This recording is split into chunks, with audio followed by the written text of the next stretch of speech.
Let's go, Rider Nation. I'm ready. I'm ready. Yeah, here we go. Here we go.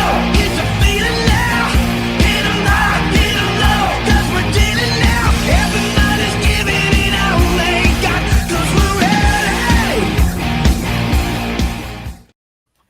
Oh, Riders lose in Winnipeg 17-16. This is the Piffles podcast, post-game live, brought to you by the Regina Thunder.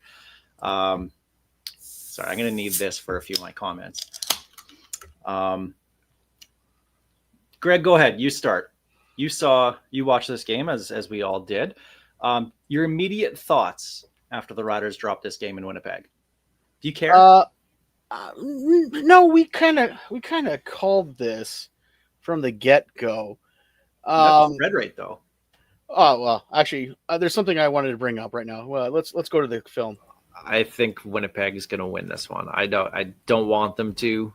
I think they're gonna. Winnipeg might win it, but I think it's gonna be like a Sergio field goal.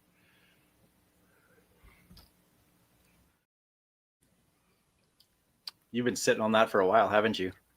Actually, I got to thank our good buddy Gully. He texted me going, "Didn't you say that they were going to win by a field goal?" I'm like, I did. I'm going to clip that right now.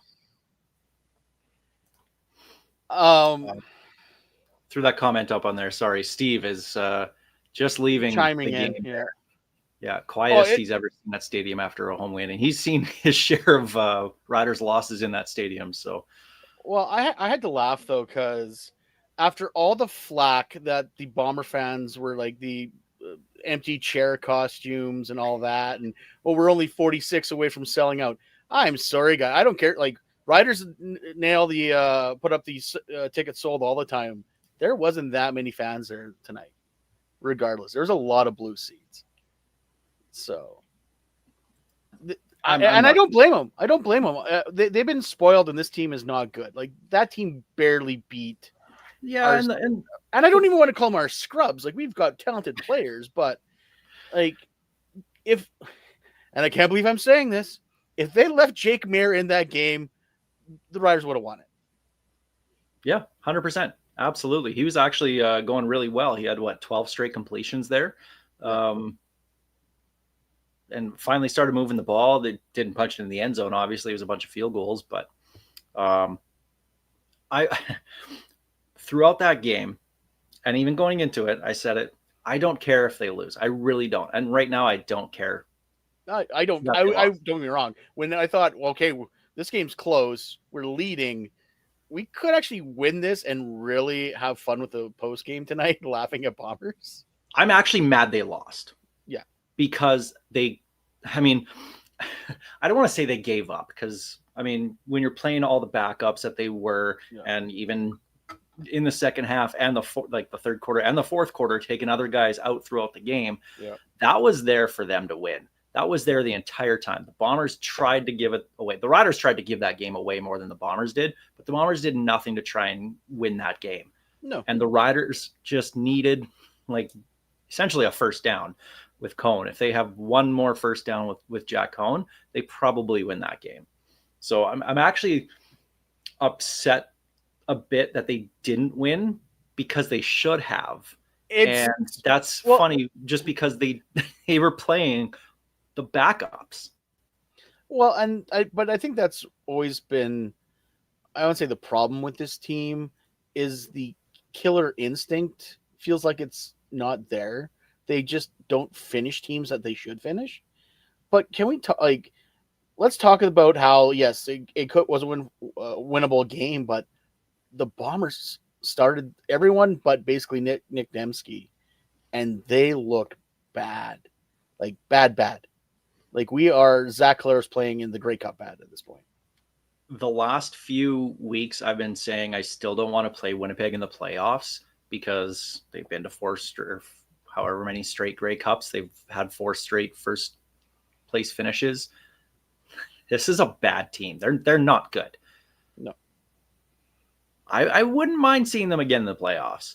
That said, I don't think they're winning a playoff game. If this is what we're going to get, and I know for them, not having Nick Dembski is a big loss for them. And Zach Laros was friggin' lost without Nick Dembski in this game. But even with them, they're not like whoever hosts them, whether it's the crossover, whether it's going to be BC or Calgary, whoever ends up hosting them, they'll beat them. They'll beat them handily. Like, Claros was doing his best to make Gavin Cobb Dembski light. Like, you could tell that he was just He wasn't any good at it though. yeah, it was just muscle memory at that point. He's just going, okay, that's where Dembski should be. And Cobb was like, where'd this guy come from? But once again, their best player, and they refuse to use him. Like, Jason Hogan is an offensive coordinator. You are a gift to the Saskatchewan Roughriders because this league because you refuse to use your best player.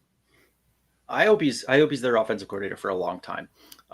Anyway, this isn't about the Bombers. No, I'm tired of talking about them already. There was some really good stuff we saw from the Riders there. First off, Antoine Brooks Jr. What a game he had. He was everywhere in that Sam linebacker spot at the line of scrimmage, making plays absolutely everywhere. He was fantastic.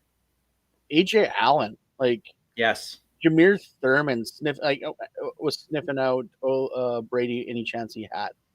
I can't say enough things about our linebacking core to the point where, as much as having Canadian back on safety would help our ratio, I don't want to see CJ Rivas move from that position right now. To start the game, the fumble on the kickoff that kick-started everything, and then we saw a flea flicker. Of all games that they're going to throw a flea flicker in there with your backup quarterback, they do that here. Cool. I might have saved that for the game next week against BC with Trevor Harris, just to leave that little bit of doubt when in the playoffs, like for the opposing defense. But here's the thing, and I'm learning this going to more Thunder practices now. Sometimes you put things on tape just to get teams to prepare for them because they never know when they're coming. So don't get me wrong. Yeah, that's what I'm saying though. Do that with Harris. Don't do it with Mayer. Why? If you do it with Mayer, you can do it with Harris. Sure, but have a Harris actually do it with a starter once in a while. Just create that little bit of perception that he might do it. I suppose. I don't understand why you would take all these trick plays with a backup quarterback in a mean nothing game. That makes no sense to me. That said, the rest of the play calling was super vanilla. That like the throws to behind how many throws were there behind the line of scrimmage? Way too many for my liking. That said, I get why they're not going downfield a lot. I get what they were trying to do in this game and just let's bleed this clock. Let's make sure it stays healthy and just get out of it. And to be fair, they went down the field. They went down the field early, and Robustelli got nicked up. Ooh, that his knee. That knee did not look good. No, he got his foot jammed into the turf there. Short on that the short throw on that flea flicker, underthrown probably by about 10 yards. Obviously, there's the pass interference. Cone got the touchdown on the next play, but hopefully Robustelli's good. They did show him he was walking it off on the sidelines, walked off the field. So, I mean, I'm not expecting him to play next week, but you never know what's going to happen with this team. And where's Keyshawn Johnson at? Where's Dante Myers at with their injuries? We might still need a guy like Joe Robustelli. But that said, Mitch Picton actually had a really, really nice game going in there because he went in there right after Robustelli got hurt. And that sidelines catch that Picton had, he was making plays in the second half as well. So the depth that this team has on receiver, I'm not worried about. Still just want the best ones there. And that's it, though. Like, we've talked about this all season. It doesn't matter if they're American or Canadian. You can throw any combination out there, and I would argue it's probably one of the best receiving corps in the league. As long as you got our healthy guys. Like, think about it. If Robustelli goes out, who knows what Myers and Keyshawn Johnson are at. But Sam Amos is healthy. He just didn't play this game. So we have options. An embarrassment of riches. Yep. One thing I was looking forward to seeing what Mario Anderson could do with a lot. full game. Yeah, not a lot was it. That said, you can really tell the value of Logan Ferland and Jamarcus Hardrick to this team Yes. because that O-line was not any good. And I think especially at the center role, your center is the guy who calls out the reads. Putting a young guy in like Noel is like, even Ferland, his first couple of outings at center, you could tell he wasn't quite. And he was on the team for a while, learning under Dan Clark, and he still had some issues right off the hop. So I don't blame Noel completely, but yeah, especially at the center position, at the center position, that's a very important. Well, and when you're downgrade, trusting a guy to, go in there and play probably one of the two most important, spots on the O-line, you're going to see mistakes, and that's perfectly fine. He's going to learn from it, and I like that going forward. I like that he was up against a number one offense or defense, right? Like, you're not going up against the backups here. You're going up against the starters. Whereas when he would get time in the preseason, it was going to be against other teams' backups and training camp cuts, basically, right? So this is all like, it's good stuff for Braden Knoll to get the feel of the game, go up against starters. Same thing with Darius Washington at a right tackle in for Jamarcus Hardrick. But you could tell, just even having that extra second for the quarterback to make a read, to throw the ball, it was not there in the first half, that's for sure. So that didn't really get to see a lot out of Mario Anderson. A lot of short throws to him behind the line of scrimmage. I'm surprised with how many like screens and little passes they threw to him that way. Maybe that's part of the vanilla offense that they were calling, because we've been calling for screens and hitch passes throughout the year, and this is the week that they started doing it. So it's really just the timing is a little bit weird. that stadium's used to watching that type of football with Brady and Dempsey anyway. Yeah. So, but I don't know. Like, I understand there's some, like, you never want to see the Riders lose, and I understand that. But we went into this game eyes wide open, going, they're starting their starters because they need to win. We're sending guys because we don't want to be injured going into playoffs. But they still almost won. Like at some point, I hope people just open their eyes and understand the Bombers aren't the Bombers anymore. They ran this back too many times in a row, and they're looking every bit of their age. Yep. Brett Lothar going, 3 of 4 on the game. That last one would have been nice to have at the end of the game. Yeah, 100%. Especially because the return got out to midfield. And I said to Gove on X, just win the field goal position, or the field position, right? Let's just win that battle right now. And then the missed field goal happened right after that. And the Riders never recovered that field possession game. Immediately after Rod Smith going, looks like Lothar's worked it out. He's been 5-5 last week, and it's a perfect night. Shank. Yeah, I'm not worried about that. I'm not worried about it either. That was a 49-yarder. Especially in the rain too. Honestly, with a little bit of retrospect and hindsight, I wish they would have punted there. Yeah. But I mean, speaking of punting, Mirko. Oh, I was going to say Mirko was killing it tonight. That is, except for that last one that he had that only went like 20 yards. But down to the 2-yard line on that coffin corner punt, a beautiful punt. One that bounced out at the 4 as well too. Like, he was excellent. So with the punter seemingly finding his game, Brett Lothar over the last few weeks seemingly finding his game, the big area of concern that we've had basically the entire season with the kicking game seems to have been fixed. So this is very encouraging going into the playoffs. it's at least manageable at this point. Like I'm not going to say I still trust Lothar to win us a Grey Cup on a 49-yarder with no time left on the clock. I'm still going to be shaky about that at this point. But I don't think it's going to. It doesn't feel like it's going to be the detriment that it was earlier this season when we're like, we literally have no one that can kick the ball. What did you think about how Corey Mace kind of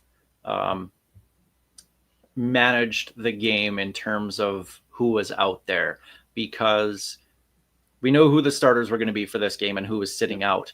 But Jameer Thurman also sat out the second half. You had Aubrey Miller Jr. coming in there. You had Jaden Dahlke playing a bunch on defense especially in the fourth quarter. You had Nafis Leon getting a lot more time at corner. Sheldrick Redwine was running at safety with Revis moving up a little bit. So what did you think of just kind of shuffling everybody around and sitting Thurman and a few more guys?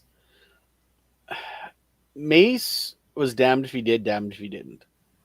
Because once again, I honestly think if we were playing the Ottawa Red Blacks or Hamilton Tiger Cats, even Montreal, like a team, let's take the Red Blacks up. A team that we should beat, but that would be competitive. If we started our backups and lost, I don't think anyone would care.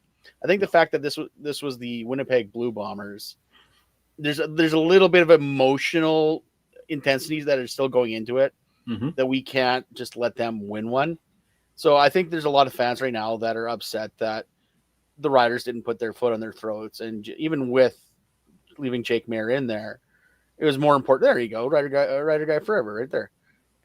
Instead, letting the four stringers play. But at the same time, I do think there would have been a large contingency of Rider fans that would have been very, very angry if Jameer Thurman ended up tearing something while going for a tackle on Brady Oliveira in the fourth quarter. Yep.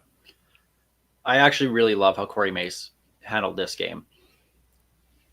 From the rest of who, like the players that didn't play, to how he managed it in game, taking guys out, moving some around. I actually really, really liked what he did in this one.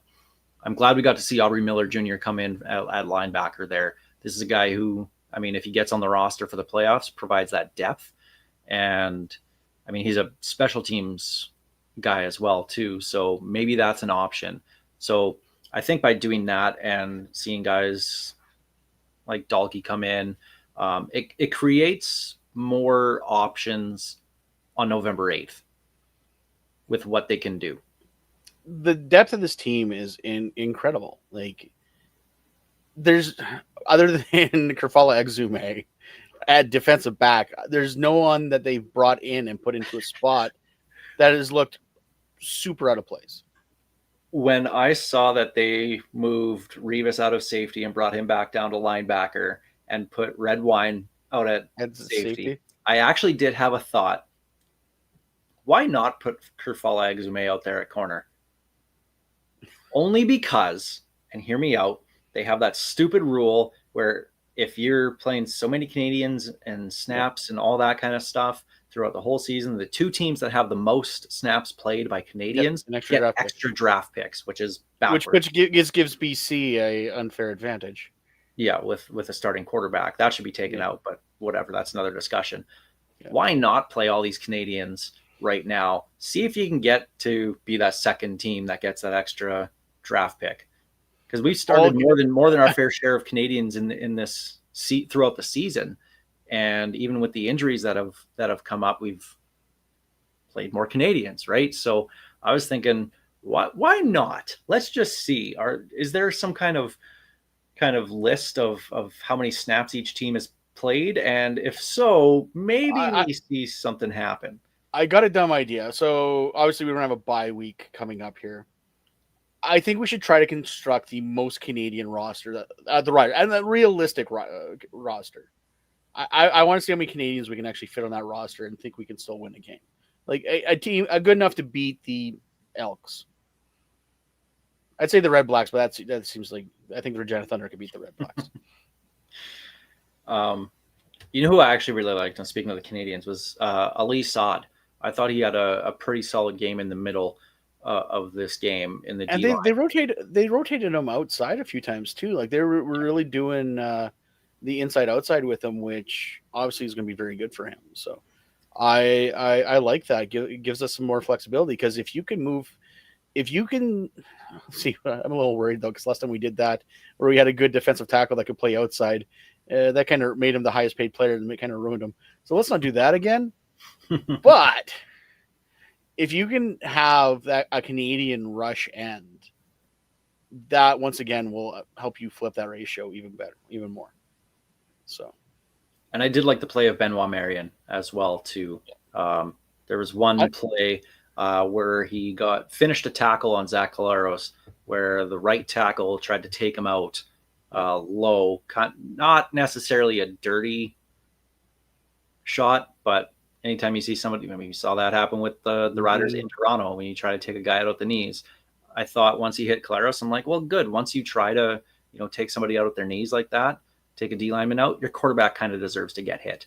So, but I thought he had a really solid game, Marion and Sod as well too. So, depth pieces, of course, not going to lean on them for being star players in the playoffs by any means, but when you have guys that can come in there and rotate, and especially with Sod, when they only dressed 3 defensive tackles in this game, when we're used to them dressing 4, so that rotation gets a little bit smaller. I thought he had a very, very solid output tonight.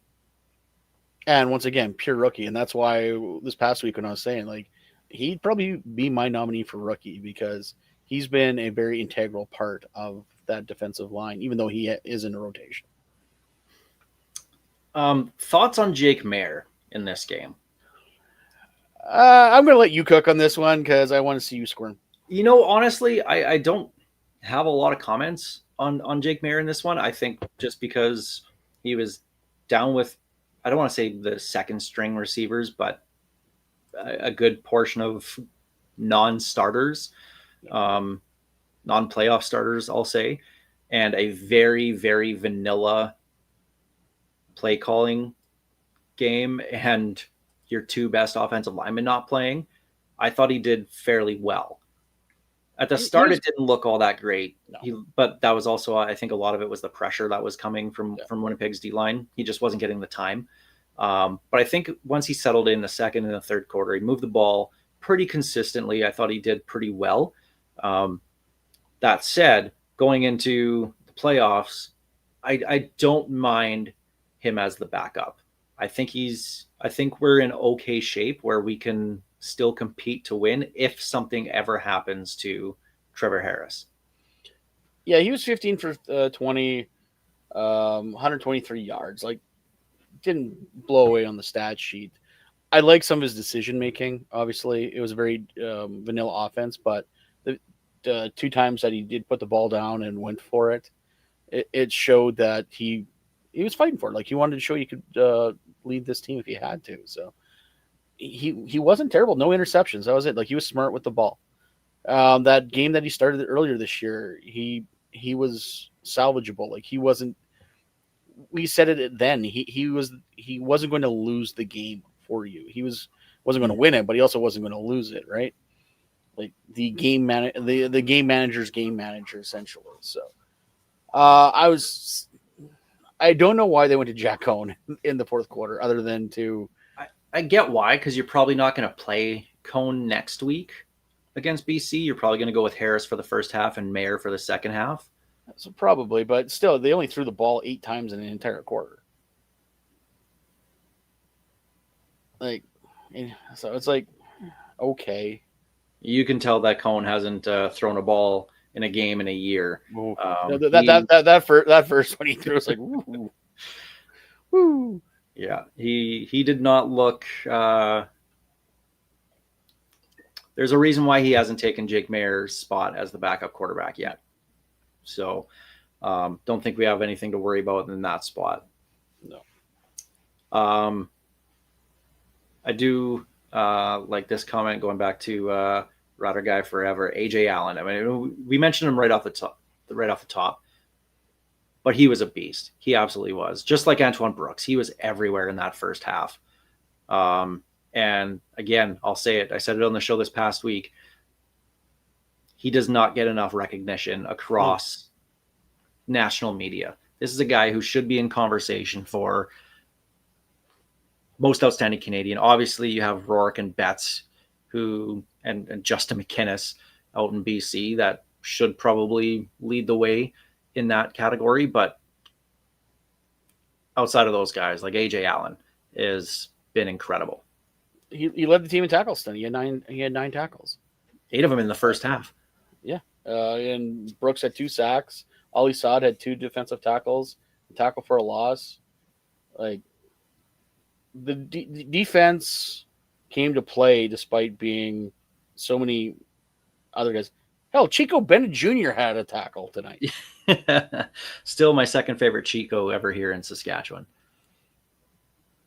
Hey, Kerfal Exume, fumble recovery and a forced fumble. Yeah, that was on the opening kickoff there, that forced fumble. Yeah. Right. There was a lot of encouraging things from this game, and I didn't know what to expect. I expected Winnipeg to win. I thought it'd be by a lot more than, a single point. We got a score update. Edmonton is up 7-2. Winnipeg hasn't clinched a playoff spot just yet. This is where Edmonton not going for the tiebreaker might come to bite them in the butt. Because the 9-9 is definitely in play, and the fact that they didn't go for the tiebreaker.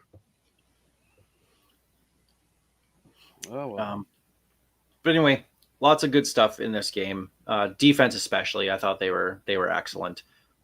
And honestly, any game, even with backups playing, even when you're playing against a team that's missing their best receiver, to only give up 17 points, that's a very good effort out there. So very impressed with the defense. Claros, I don't know how you can even with Campbell coming back and shifting the ratio a little bit, you gotta have Revis at safety. You gotta have Antoine Brooks out there now at Sam linebacker. He's just way too valuable the last couple weeks. That these are guys that we need to have out there. You know what I would do? I would have Campbell Lacombo as his backup, and Exume is doing nothing but playing special teams. Yep, absolutely. That's what you do it, and then next year find a place for Ford, because I'd leave Revis out at safety. But yeah, Claros was 15 for 24, 182 yards, 1 touchdown. Of course, that interception to DeMarcus Fields when after he blew that play, he's like, I'm making up for it right now. And that's a guy that a lot of people aren't happy with, DeMarcus Fields. And I thought he's actually been playing a lot better the last few weeks. But when you have a guy that you're used to with Roland Milligan and Marcus Sales and now CJ Revis in the defensive backfield, and Tavon Campbell, obviously, like if those are the 4 others that are playing, DeMarcus Fields is not those guys. No, DeMarcus Fields is the baby brother of that one. Like he's the little brother that's tagging along, and the other guys are leading the way. So, but he's starting to come into his own, though. Yeah. And just to kind of wrap it up, like the offense, whatever. I thought that was, again, I'll say it again, that was probably the most vanilla offense outside of a preseason game that you ever see. So it is what it is. They sat pretty much everybody they could on offense. So to still have an okay game, moving the ball like they did, I'm not terribly worried about anything. Oh, exactly. Like, and yes, don't get me wrong, I wanted the Riders to go and win this one. But I'd argue, have the best kicker in the league. So if it's gonna be a low scoring affair, it usually leads to kickers, and Sergio, he ain't missing from below 30. And when they're down there, whatever it was, yeah, like I think his longest one was like 28 yards tonight. Like they weren't scoring touchdowns. We were holding them out of the end zone except for that one. Like, what else can you do? Yep. So even though the Riders didn't win, losing 17-16, still, I guess, a positive outcome in this game to look To at. moral victories. Yes. As much as those don't actually ever exist, this was one of them. This is one of those ones where they don't ask how, they ask how many moral victories, and it was a moral victory. But we'll leave it there. I'll share some more thoughts on the website tomorrow on this. Steve will join us on Tuesday for next week's show. He'll give his thoughts from the game on this as well too. About how quiet it was in the stadium, because it sounded like a mausoleum. But we'll leave it there. On the Piffles podcast live post game, brought to you by the Regina Thunder. And speaking of the Regina Thunder, Greg, this Sunday, Leibel Field, 1 o'clock. 1 p.m. 1 o'clock. PFC semifinal action. Edmonton Huskies are in town, and the Wiener Dog races will be happening. Sounds like close to 50, if not over 50 by now. Wiener Dogs will be racing, so we will be doing heats. So there's going to be a lot of racing done by Wiener Dogs. $2 hot dogs, where the proceeds will be going to Regina Minor Football. Let's load Leibel. It's going to be awesome. Weather will be a lot better than last week's game. So I hope so. Oh my Lord, was I soaked by the end of that game. So if you have some time on Sunday, get out there, go to Leibel Field, see the Thunder win that game, and then they'll be hosting the PFC Championship next week then. Following week, and that, well, if we win, we should. The game next week will be at Mosaic. So regardless if it's Saskatoon or Winnipeg, whoever comes out of that one. Likely the Hilltops. I can't see them losing that, but you never know. I know who I want to play. Well, I don't care who we play, but I know who I would prefer. Let's put it that way. Yeah. So if you can, go check out the Regina Thunder this upcoming week and this weekend and cheer them on to victory. Get your tickets early. You can get them at the door, but go to reginasthunder.ca. You can buy tickets online. So that guarantee your seat. If not, if it's full, you're stuck on the berm. So, all right. Well, we'll see you on Tuesday night when we do the podcast next week. Later. I have to hit buttons, don't I? You got to hit buttons, yeah. I got to hit buttons. The ghosts behind your mind are waiting for you. I won't pretend to be blind like I have for so long. The ghosts behind your mind are waiting for you. Thank you for being such a big supporter and fan of the CFL and myself personally.